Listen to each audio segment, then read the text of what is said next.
네, 말씀 듣기 전에 이 시간에 잠시 기도하겠습니다. 할렐루야. 사랑과 은혜가 충만하신 아버지 하나님 감사합니다. 오늘도 주님의 거룩한 날 주님의 백성들 주님의 전에 나와 예배하게 하시고 또한 말씀 앞에 머물러 있게 하신 마음 주심에 주님 감사합니다. 하나님 오늘도 말씀 가운데 주님께서 역사하여 주시옵소서. 31분의 하나님 우리 목자 목녀님 그리고 목사님 사모님 멜번에 다녀오셨습니다. 많은 은혜와 그리고 회복이 있었습니다. 하나님 주님께서 만져주신 그 마음이 앞으로도 계속 그 마음 붙들며 주의 일에 힘쓰는 사명 감당하는 그런 목자 목녀님들 될 수 있도록 축복하시고, 사정이 있어서 참석하지 못한 우리 사랑하는 목자 목녀님들과 교우들 가운데에서도 동일한 은혜를 부어주셔서 날마다 주님의 은혜 가운데 사명을 감당하는 저희들 모두 될 수 있도록 축복하여 주시옵소서.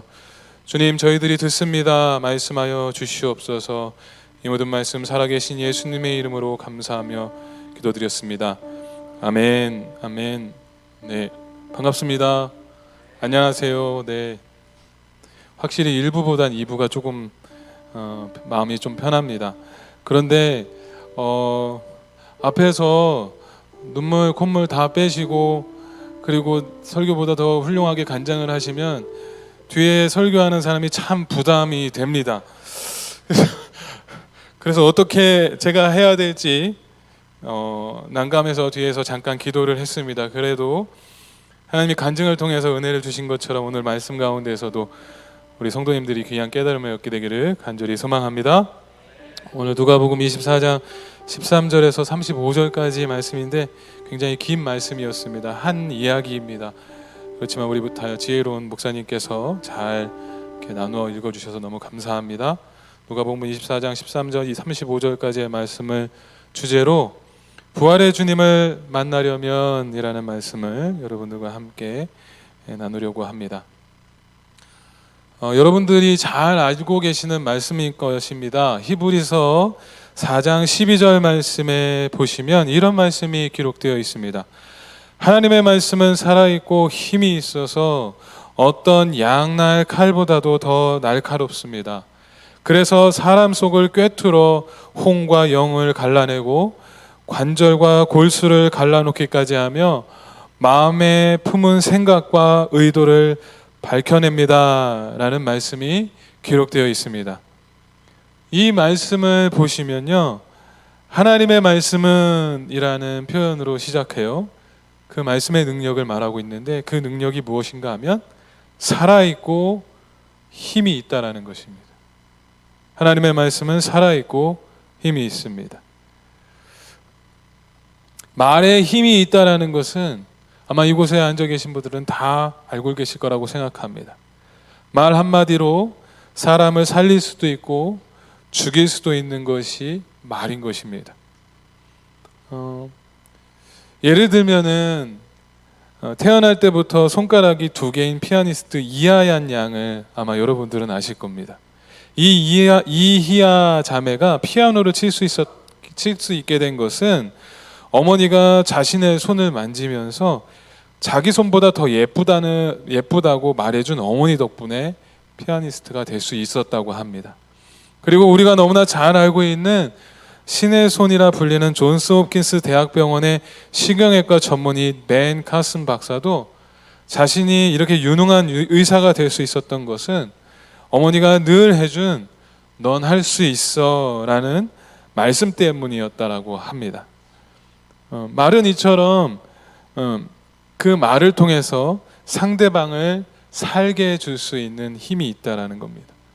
하물며 사람인 우리가 하는 말에도 이렇게 살리는 힘이 있는데요, 우리를 창조하신 하나님의 말씀의 능력은 얼마나 더 크고 강력할 수 있겠냐라는 말씀을 드리고 싶어서 이 말씀을 드리는 것입니다. 앞서 성경 말씀에도 하나님의 말씀은 생명력이 있다 말씀드렸습니다. 그리고 힘이 있어서 양날 칼보다 더 날카롭다고 히브리서에서 말하고 있었다고 말씀드렸습니다. 우리가 주로 사용하는 칼은 어떤 모양이죠? 한쪽에만 날이 서 있는 칼입니다. 한쪽에만 날이 있는 칼이다 보니 대부분 쓰는 목적이 무엇을 베고 자르는 데만 사용을 한다는 것입니다.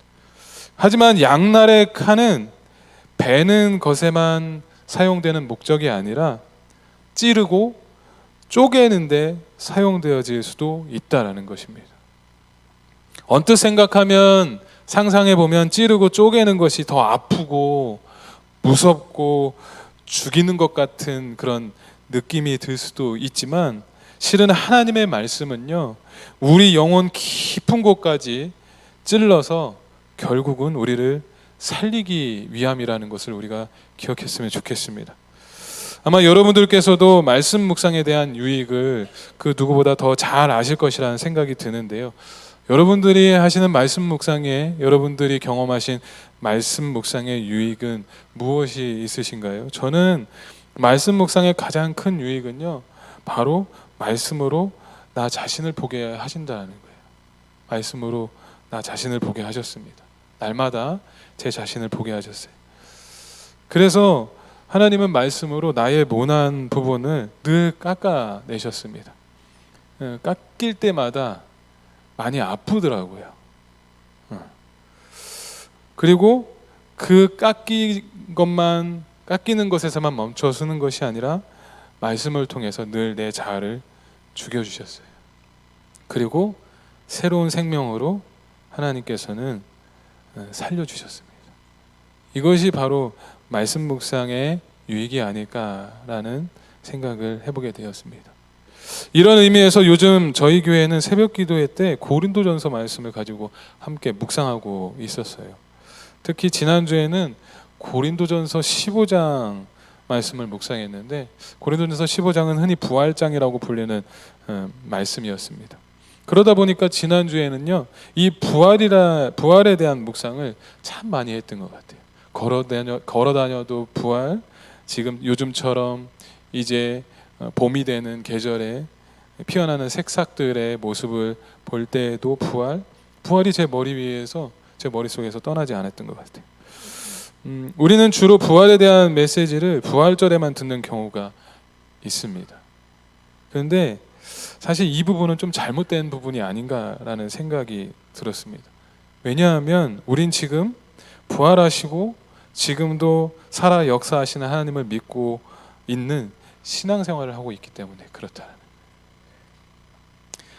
사실 저는 이번 주 부활에 대한 설교를 준비하는 것이 너무너무 부담스러웠어요. 이걸 어떻게 짧은 시간에 설명할 수 있을까? 이 부활에 대한 말씀을 어떻게 이 짧은 시간에 말씀드리지? 라고 생각하면서 참 많이 고민을 했던 것 같습니다. 그런데 기도하던 중에 성령님께서 저에게 말씀을 주시는 것이 있었어요. 그게 뭐냐면, 저보고 부활에 대한 설명을 하지 말고 실제로 부활하신 하나님을 말씀 가운데 경험한 것을 나눠라 라고 말씀해 주셨거든요. 설명하지 말고 네가 부활하신 하나님을 경험한 걸 나누라 라고 말씀해 주셨어요. 여러분들께서는 부활을 믿으십니까? 그렇다면 만약 부활을 믿으신다면 그 부활하신 주님을 날마다 만나고 계신가요? 만약 여러분들에게, 우리에게 어떤 한 아이가 다가와 아저씨, 아니면은 아빠, 아니면은 목자님, 부활이 뭐예요? 라고 물어본다면 여러분들은 어떻게 그 아이에게 설명을 해주시겠어요? 아마 많은 분들께서 부활에 대해서 저보다 잘 설명해 주실 것 같아요. 그런데 대부분 아마 부활에 대해서 이렇게 설명하지 않을까라는 생각이 듭니다.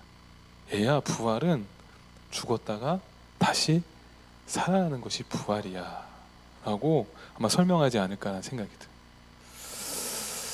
저는 이것을 조금 더 성경적으로 이야기를 그 아이에게 해줄 것 같습니다. 아마 이렇게 말하지 않을까 싶은데요. 얘야, 부활은 죽었다가 살아나는 것인데 이 죽었다가 다시 살아나신 분이 있어. 그분이 바로 우리가 믿는 그리고 내가 믿는 예수님이란다.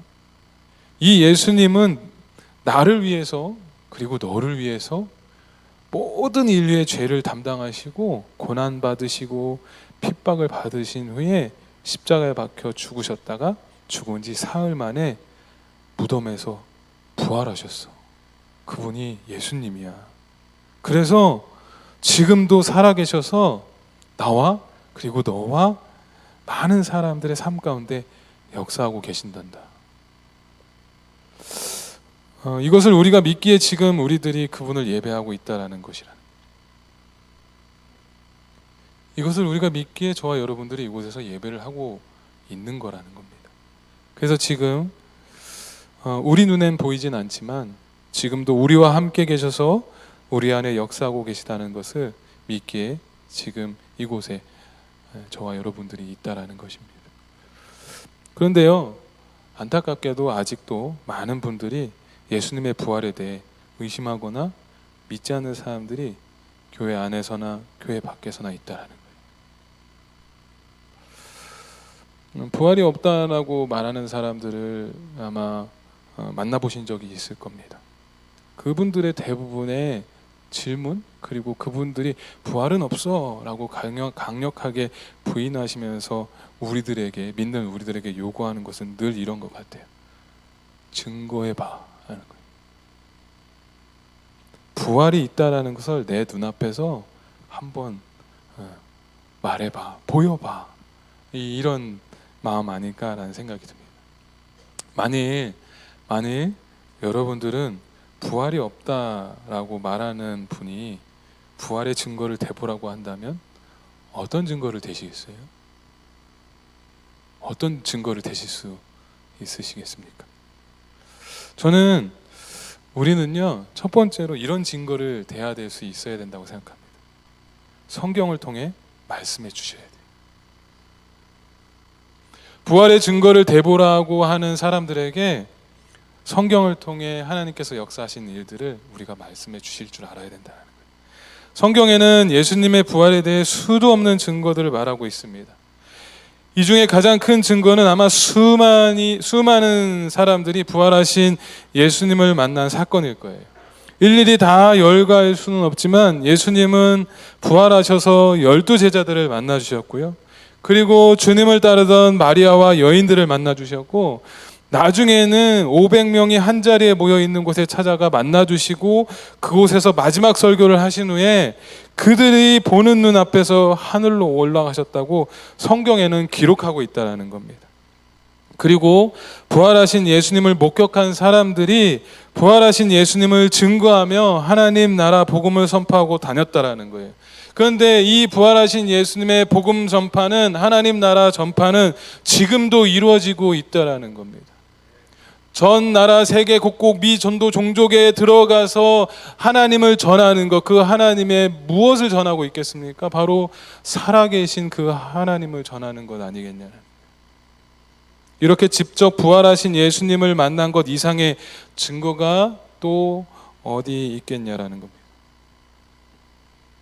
그래, 알겠어요. 부활을 믿지 못하는 사람이 이렇게 말할 수도 있을 것 같아요. 그래, 알겠어요. 당신은 교회 다니니 성경에 대해서 잘 알겠죠. 성경을 믿겠죠. 근데 저는 성경도 알지 못하고 그리고 성경도 믿지 못합니다. 또 다른 증거를 나에게 좀 대주십시오. 그러면 내가 믿겠습니다 라고 물어보신다면 우리 성도님들은 어떤 증거를 대시겠습니까? 지금 예배하고 있는 나, 바로 우리들이 증거가 되어야 된다. 우리가 예전에 어떻게 살았던 사람이었고, 그리고 우리가 예전에 예수님을 만나기 전 주일에 무엇을 하고 지냈던 사람들이었는지 아마 본인은 잘 아실 겁니다. 예수님을 만나기 전 우리들은 우리의 유익만을 추구하면서 살았습니다. 우리가 즐거워하고 우리가 행복한 것만 따라다니며 살았던 사람이었다는 거예요. 산으로, 들로, 강으로, 바다로 아이들과 함께 어떻게 하면 더 즐겁게 살지, 어떻게 하면 더 행복하게 살지, 어떻게 하면 아이들의 만족을 채워주며 살지, 이런 것만 고민하면서 살았다는 거예요. 그런데 우리가 부활하신 예수님을 만나고 예수님을 믿은 후 어떻게 변화되었습니까? 나의 유익뿐만 아니라 다른 사람들을 섬기며 살아간다라는 거예요. 시드니 수장교회에는 그런 분들이 참 많이 있습니다. 이것은 죄인인 우리를 만나주시는 하나님의 은혜가 아니고는 설명할 방법이 없다라는 거예요. 여러분들도 잘 아실 겁니다. 사람은 잘 변하지 않는다라는 것을 경험적으로 너무나 잘 알 거예요. 여러분, 사람들이 잘 바뀌든가요? 잘 변하든가요? 잘 안 바뀌어요. 그런데 우리가 주님을 만나면요, 바뀐다는 거예요. 사람은 분명히 반드시 바뀐다는 거예요. 주님을 만나면 말입니다. 지금 제가 호주에 살고 있어서 제 친구들을 만날 수 있는 기회는 없지만 가끔 한국에 있을 때 저를 너무나 잘 아는 친구들을 만나면 하나같이 하는 말이 있어요. 너란 놈이 어떻게 이렇게 변할 수 있냐라는 말을 정말 많이 합니다. 그렇다고 여러분들이 상상할 만큼 제가 아주 못된 그런 삶을 산 건 아닙니다. 네, 저는 모태 신앙이 아닙니다. 25세 예수 믿어 지금 이 자리에 서 있는 안모태 출신입니다. 네, 술을 좋아했고, 네, 기타 많은 것들을 좋아했던 그런 삶을 살았었습니다. 그런데 자꾸 그런 친구들이, 그렇게 같이 놀았던 친구들이 저한테 변했다고 자꾸 말을 합니다. 그래서 궁금했어요. 뭐가 변했냐? 뭐가 변했길래 그렇게 그런 말을 자꾸 하냐? 이렇게 물어봤더니 친구들은 저에게 첫 번째 했던 변함이 뭐였냐면, 네 말이 변했다. 저는 한 단어를 사용할 때 욕이 들어가지 않으면 문장이 완성되지 않았었습니다. 18세 소녀를 얼마나 이야기하면서 다녔는지 모릅니다. 지금 웃으시는 분들은 아마 그런 경험이 다 있을 거라고 생각을 하는데요. 그 말이 변했다는 거예요. 그리고 두 번째, 저의 친구들이 내가 뭐가 변했니? 라고 물어보면 얼굴이 변했다고 합니다. 지금도 썩 부드럽게 생긴 얼굴은 아니지만 예전에는 더 험상궂게 생겼었다고 합니다. 지금은 나긋나긋 실실 웃으면서 다녀서 조금 보기 좋다고 말하는 친구들이 있습니다. 그리고 뭐가 변했냐라고 했을 때 저는 이 부분에 대해서 참 마음이 많이 고맙고 그 친구에게 고맙고 와닿았습니다. 뭐냐면, 허세 많던 네 행동이 변했다. 잘난 척, 있는 척, 잘하는 척 하는 그 허세가 제 몸에서 다 빠졌다. 어떤 친구들은 이렇게 말했어요. 네가 생각하며 살았던 가치관, 네가 바라봤던 세계관이 바뀐 것 같아. 그렇게 돈돈거리면서 홀어머니 밑에 자라면서 나는 돈 많은 부자가 될 거야, 그렇게 입에 바르면서 말하고 다녔던 너가 이 길을 가는 것이 너무나 신기하다라는 말을 하더라고요. 이렇듯 아마 여러분들 중에도 저와 같이 예수님을 만나 크고 작은 변화를 경험했을 것이라고 저는 생각합니다. 아니, 지금도 변화가고 있는 과정 중에 있는 분들이 이곳 가운데 계실 거라고 생각합니다. 그런데 우리가 어떻게, 무엇 때문에 변화받을 수 있게 됐냐는 거예요. 부활하신 예수님을 만났기 때문에 그렇다. 이건 부인할 수 없는 사실이라. 저는 오늘 본문에 나오는 엠마오에 가던 두 사람도 이와 같다라고 생각합니다. 오늘 본문을 보시면 엠마오로 가던 두 사람은 예수님이 죽어서 절망과 슬픔을 아는 채 내려가고 있었어요. 예루살렘에서 엠마오라는 곳으로 내려가고 있었어요. 이들이 가던 엠마오라는 곳은 그들이 살고 있었던 곳 같습니다. 이들이 살고 있었던 이 엠마오라는 곳은 예루살렘에서 그리 멀지 않은 아주 가까운 동네였던 것 같습니다. 그런데 이들 곁에 부활하신 예수님께서 나타나신 거예요. 그리고 예수님은 절망과 슬픔과 두려움의 길을 걷고 있던 두 사람 곁에 서서 함께 걸어주셨다는 겁니다.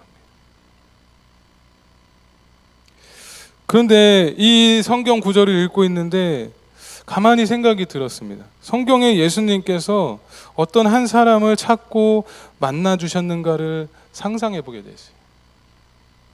누구를 찾고 누구를 만나 주셨지? 그런 생각을 해봤더니 비슷한 공통점들을 발견할 수 있었다는 거예요.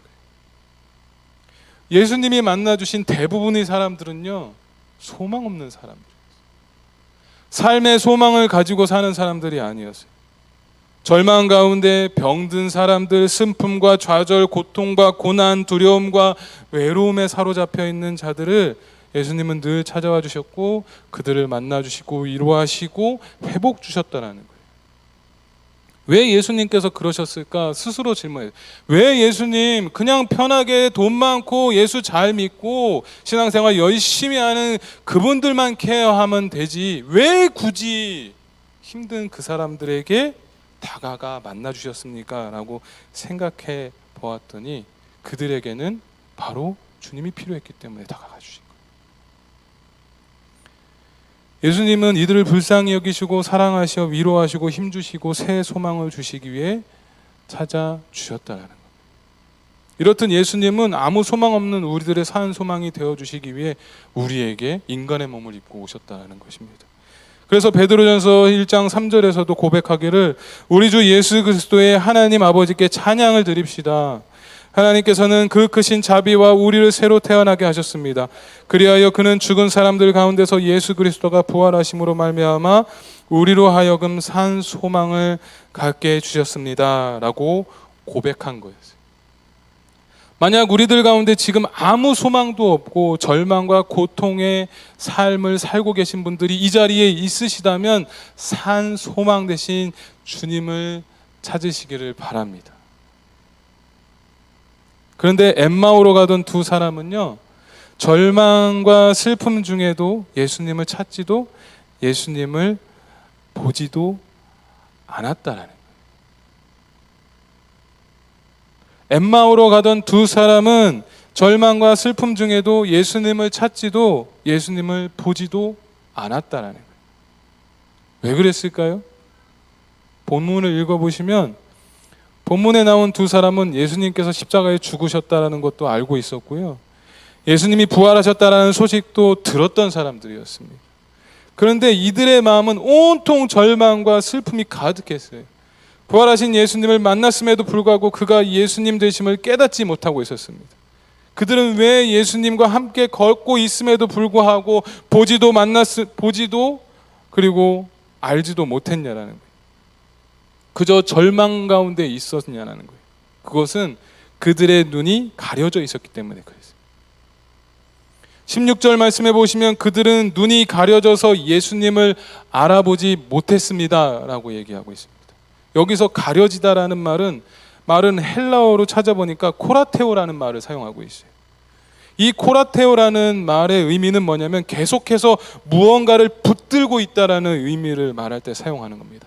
무엇을 붙들고 있다라는 거예요. 가려지다라는 거예요. 즉 이들은 부활의 확신, 부활의 믿음을 붙들고 있던 것이 아니라 예수님의 죽음에 대한 슬픔과 좌절만 붙들고 있었다라는 거예요. 그런데 우리의 모습도 그렇지 않냐? 우리의 모습도 그럴 때가 너무나 많다라는 것입니다. 절망과 고통이 오면 우리는 주님을 보지 못해요. 주님이 나와 함께 하신다고 임마누엘 되신 하나님을 입으로 찬양하고 고백하지만 그 순간에는 내 옆에 계신 하나님을 찾지도 알아보지도 못한다는 거예요. 그저 절망과 고통을 안겨준 문제만 바라볼 뿐이다. 엠마오로 가던 두 사람처럼 말이에요. 그리고 이 두 사람이 예수님의 곁에 있으셨음에도 불구하고 볼 수 없었던 또 다른 이유가 있어요. 그것은 뭐냐면 말씀에 대한 확신이 없었어요. 두 사람과 함께 하시던 예수님은 자신이 겪은 모든 일들이 구약 성경에 이미 기록된 사실이었고 구약 성경에 기록된 메시아의 십자가의 죽음과 부활에 대한 것을 기억하지 못하는 두 제자들에게 끊임없이 말씀해 주고 계셨다. 25절 말씀인데요. 이 어리석은 사람들입니다. 예언자들이 말한 모든 것을 믿는 마음이 그렇게도 무디다는 말입니까? 라고 얘기하고 있어요. 예수님은 두 사람의 믿음이 무디다라고 얘기했어요. 무디다라는 말이 무슨 뜻입니까? 오늘 말씀을 빗대서 설명드리고 싶습니다. 오늘 말씀을 빗대서 설명드리면 이런 것이 아닐까라는 생각이 돼요. 말씀을 알면서도 잘 믿지 못하고 또 예루살렘에서 직접 주님의 십자가에 죽으심과 부활하셨다는 사실을 들었음에도 여전히 의심하고 있다는 의미가 아닌가라는 생각이 들어요. 알면서도 믿지 못하고 들음에도 의심하는, 말씀에 확신이 없었기에 그 두 사람은 곁에 계신 예수님을 볼 수가 없었던 거죠. 오늘 말씀을 다시 읽어보시면 분명 두 사람은 예수님이 누구시고 예루살렘에서 어떤 일이 일어났는지 그들의 입으로 예수님께 직접 말하고 있었어요. 그렇지만 이 일이 이 말이 무슨 말인지, 자기들이 무슨 말을 하고 있는지 알지 못했던 거예요. 그래서 엠마오로 가던 두 사람은 예수님과 함께 걷고 있음에도 주님을 알아보지 못했던 겁니다. 마치 약속의 말씀, 축복의 말씀을 듣고도 그게 될까? 하나님이 과연 나한테 축복해 주실까? 하고 의심하는 우리들처럼 말이죠. 그래서 예수님을 보지도 만나지도 못하는 것 아닐까요? 그런 부활하신 예수님을 만나고 그 예수님이 산 소망이 되심을 우리들이 믿고 경험하기 위해서는 어떻게 해야 되나? 어떻게 해야 될까요? 저는 이렇게 여러분들에게 말씀드리고 싶습니다. 말씀을 들어야 한다라고 말씀드리고 싶어요. 말씀을 들어야 합니다. 32절 말씀해 보시면 그들은 서로 말하였다. 길에서 그분이 우리에게 말씀하시고 성경을 풀이하여 주실 때에 우리의 마음이 우리 속에서 뜨거워지지 않았습니까? 라고 말하고 있어요. 엠마오로 가던 두 제자는요, 부활하신 예수님께서 말씀을 설명해 주셨을 때 그들의 마음이 뜨겁게 타오르며 감격을 느꼈다. 예수님께서 설명하신 말씀은 단순한 소리가 아닌 듣는 사람의 마음을 움직이고 변화시키는 능력이 있었던 거예요. 그래서 히브리서 기자도 하나님의 말씀을 살아있고 힘이 있어서 어떤 양날 칼보다도 더 날카롭습니다 라고 말한 것입니다. 여러분, 우리가 지금 우리 앞에 예수님은 보이지 않지만 우리가 언제 예수님을 만났는지 한번 돌이켜 보셨으면 좋겠어요. 여러분도 언제 예수님을 만나셨습니까? 말씀이 내 가슴을 때릴 때 아니었나요? 그 말씀이 나의 위로가 되어 주실 때 아니었나요? 그 말씀이 살아있어 내 영혼이 다시 살아나는 경험을 했을 때가 아니었냐라는 거예요. 환상을 보셨나요? 그렇지 않잖아요. 오늘 엠마오로 가던 두 제자들 역시 부활의 주님을 느낀 때는 직접 만났던 때부터가 아니라 예수님께서 그 이전 길에서 말씀을 풀어주실 때부터였던 것을 우리는 알아야 된다는 겁니다. 만약 부활하신 예수님을 만나고 부활하신 예수님이 우리들의 산 소망이 되기를 원하신다면 말씀을 들으시길 바랍니다. 그리고 말씀을 늘 가까이 하셨으면 좋겠어요.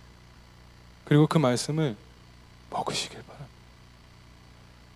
예수님은 부활을 의심하던 도마에게도 요한복음 20장 29절에 이렇게 말씀하셨어요. 너는 나를 보았기 때문에 믿느냐? 나를 보지 않고도 믿는 사람은 복이 있다라고 했어요. 여러분들 하나님의 은혜 가운데, 하나님의 축복 가운데 살기를 소망하십니까? 하나님의 말씀을, 보이지 않는 하나님을 믿고 말씀을 믿고 의지하는 여러분들 되셨으면 좋겠어요. 믿음은 들음에서 시작됨을 우리가 늘 기억하시길 바랍니다. 말씀에는 능력이 있어요. 말씀은 우리의 삶을 소생시켜 주십니다. 제가 얼마 전까지 너무너무 힘든 시간을 보내고 있었습니다. 아마 영적으로 느끼시는 분들은 아마 느끼셨을 거예요. 네. 좌절하고 우울감에 빠져서, 그리고 모든 것을 다 내려놓고 싶었어요. 완전히 번아웃 상태였습니다. 어떤 것도 하고 싶지 않았고 어떤 음성도 들리지 않았어요. 목사님이 되게 답답하셨어요. 저의 모습을 보면서 혼도 내시고 위로도 하시고 격려도 하시고 별의별 말씀을 다 해주셨음에도 불구하고 저는 그 말을 듣지 않았어요. 들리질 않았어요. 하지만 살고 싶었습니다. 다시 살아나고 싶었어요. 끝까지 붙들어 주신 목사님께도 감사하지만 스스로 살아나고 싶었어요. 그때부터 붙들었던 게 말씀이었던 거예요. 새벽에 일어나서 말씀을 붙들고 묵상했습니다. 달리면서도 묵상했고 들에 있는 꽃을 보면서도 묵상을 했고, 그리고 그 묵상한 말씀을 가지고 제 자신을 비춰봤어요. 그러는 가운데 하나님이 말씀으로 저를 다시 살게 해주시더라고요. 그 은혜에 제가 너무 감사하고 그 나를 살리신 하나님을 증거하기 위해서 요즘에 제가 하는 일이 있습니다. 왜냐하면 인스타에다가 제가 말씀 묵상을 올리기 시작했어요. 그걸 올리는 목적은 단 하나입니다. 하나님 말씀 붙으면 당신도 살 수 있습니다. 전도하고 싶었어요. 일부에서 했던 말은 아닌데 저는 담임 목사님을 흉내내고 싶었어요. 그 짧은 시간에 저랑 1시간 남짓한 목사님과의 대화 시간에 목사님은 반복적으로 하시는 말씀이 있었어요. 전도 영혼. 몇 번을 하셨는지 셀 수 없을 만큼 하셨어요. 근데 저의 마음 가운데 그 마음이 목사님만큼 없더라고요. 그래서 제가 결심한 것이 어떤 거였냐면 흉내라도 내보자. 그래서 만나는 청년들마다, 만나는 사람들마다 영혼구원과 전도에 대한 말을 하기 시작했어요. 그리고 그 말만 한 것이 아니라 말씀을 붙들고 계속 기도하기 시작했어요. 그랬더니 조금씩 하나님은 살아나게 해주셨어요. 지금도 다 살아나지 못했어요. 근데 하나님께서 저를 사랑하신다면 분명히 저를 말씀 가운데 일으켜 세워주실 줄 믿습니다. 저뿐만 아니라 여러분들도 그렇게 되실 수 있어요. 부활하신 하나님을 만나실 수 있습니다. 두 번째로 부활하신 예수님을 만나고 그 예수님이 저와 여러분의 산 소망이 되심을 믿고 경험하기 위해서는요, 함께 음식을 나누고 교제해야 된다.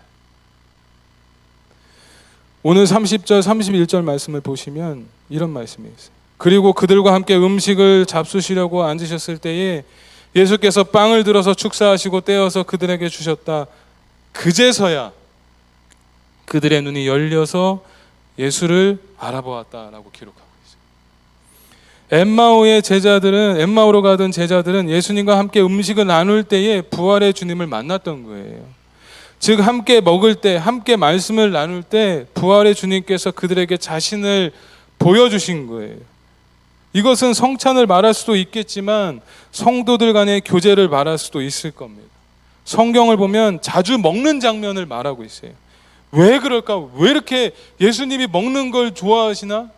식탐이 많으신가? 이렇게 생각하지 마시고 왜 이렇게 먹는 이야기가 많을까? 그거는요, 부족하지만 나누어 먹을 때, 없는 가운데 손님을 대접할 때, 부러워하고 고난당한 이웃과 나그네들을 따뜻하게 돌볼 때에 하나님이 먹이시고 채우시고 입혀주심을 경험시키게 해주시기 위해서 너도 나처럼 이와 같이 해봐라. 그럼 너의 마음이, 너의 삶이 변화될 것이다 라고 친히 가르쳐 주시기 위해 하신 모습이 아니었을까라는 생각이 들어요. 즉 예수님은 나눔과 섬김, 그리고 우리가 그분이 계신 길을 갈 때에 우리의 믿음의 눈을 열어주시고 부활의 예수님을 만나게 해주신다. 그렇게 여러분들이 속해 있는 목장 모임을 더욱 사모하셨으면 좋겠어요. 그곳에서 부활의 주님을 경험한 이야기들이 풍성히 나왔으면 좋겠어요. 맨날 직장에서 직장 상사한테 깨졌다, 시험 있는데 시험을 못 봤다, 이 일을 바꿔야 될지 말아야 될지 모르겠다. 이런 나눔도 너무 중요하지만 내가 말씀 붙들고 살아 하나님께서 역사하신 그 은혜를 정말 그 목장에서 풍성히 나누셨으면 좋겠어요. 부활의 주님이 여러분과 함께 해주셨다라는 것이 그곳에서 정말 많은 은혜 가운데 나눔이 있었으면 좋겠어요. 이번 컨퍼런스가 그런 컨퍼런스 아니었나요? 부활하신 주님이 역사하시어 깨졌던 관계들이 회복되고, 부활하신 예수님이 역사하시어 잃어버리고 표류했던 우리의 삶의 방향성을 다시 한번 잡아주시고, 부활하신 예수님이 아니고선 그걸 어떻게 여러분들 설명하실 수 있겠냐는 거예요. 사랑하는 성도 여러분, 목장 모임을 더욱 사모하시기 바랍니다. 그 목장에서 나는 부활하신 예수님을 경험하지 못했지만 다른 목장 식구들의 부활하신 예수님을 경험한 그 말을 통해 내가 변하고 나도 변화에 대한 소망을 품을 수 있게 되는 거 아니겠냐라는 것입니다. 사랑하는 성도 여러분, 부활의 주님을 만나길 소망하십니까? 그 주님께서 여러분을 다시 살려주실 것입니다. 매일같이 말씀을 나누고 믿음으로 성도들과 교제해 주시길 바랍니다. 그랬을 때 저와 여러분의 삶에 놀라운 일이 일어나게 될 줄로 믿습니다. 말씀을 정리하고 싶은데요, 오늘 이 시간 부활의 주님을 만나셨으면 좋겠습니다. 부활의 주님을 만난 사람은 하나님의 영광과 하나님 나라를 위해 어떤 고난과 역경 그리고 절망 중에도 세상 끝날까지 함께 하신다는 약속의 말씀을 믿는 사람들이 부활의 주님을 만난 사람들이에요.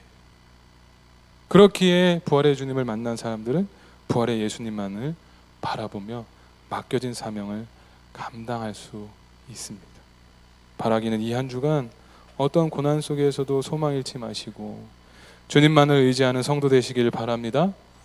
세상의 많은 유혹을 이겨내시고 기도와 하나님 말씀으로 거룩한 삶을 살아내 주시기를 부탁드립니다. 나 자신보다 주님을 위하여, 나 자신보다 이웃을 위해서, 나 자신보다 믿지 않은 영혼들을 위해서 헌신하는 이 한 주간 되시기를 소망합니다. 끝으로 부활하신 예수님을 삶으로 증거하며 사는 삶을 살아낼 수 있게 되기를 주님의 이름으로 축원드리겠습니다. 우리 이 시간에 결단과 기도를 드리는데 이런 기도를 하나님께 마음 가운데 드렸으면 좋겠어요. 하나님, 부족하지만 주의 말씀을 매일 묵상하며 가까이 하게 하여 주시옵소서. 매일은 못한다면 3일이라도 결단하며 나아가게 주십시오. 그 묵상한 말씀 가운데 하나님께서 주신 깨달음을 목장 식구들과 나눌 수 있도록 헌신하게 해 주십시오. 그리고 말씀을 삶으로 살아내고 주님을 경험한 삶을 목장에서 나눌 수 있도록 노력하는 이 한 주 되게 해 주십시오. 나의 유익만이 아닌 자녀들을 위해, 남편을 위해, 아내를 위해, 그리고 나와 함께 일하고 있는 이 일터의 사람들을 위해 헌신하고 섬기며 말씀을 사모하는 가정, 일터 될 수 있도록 주님 축복해 주십시오. 우리 이 시간에 말씀 생각하면서 함께 기도하도록 하겠습니다.